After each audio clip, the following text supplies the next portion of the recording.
Grabe yung deception. Tuloy ko lang Bardagulan, Bato de la Rosa. Teka lang, explain ko lang yun.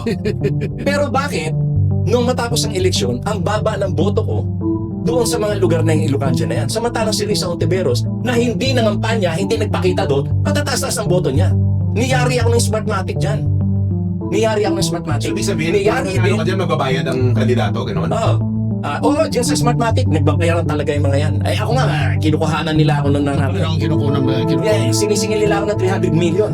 Para manalo. Saan ka kukuha nun? Oo, yun nga. Saan mo babayad? Sa Comelec o sa Smart? Sa Smartmatic. Mm. Kasabot na dyan yung Pulse Asia kasi palalabasin nila nasa top sa Rabika, SWS, kasama dyan sa sindikato ng mga hayop na yan. Oo. Nakita mo nga, kung ano yung ilabas ng Pulse Asia, yung din mo nanalo. Ang corruption ng public at saka private sector, para Oo. converge na tayo. Hindi, propaganda nila yan eh. Ngayon, eto, paano nangyari na mas mataas ang boto ni Risa sa akin doon sa Ilocandia?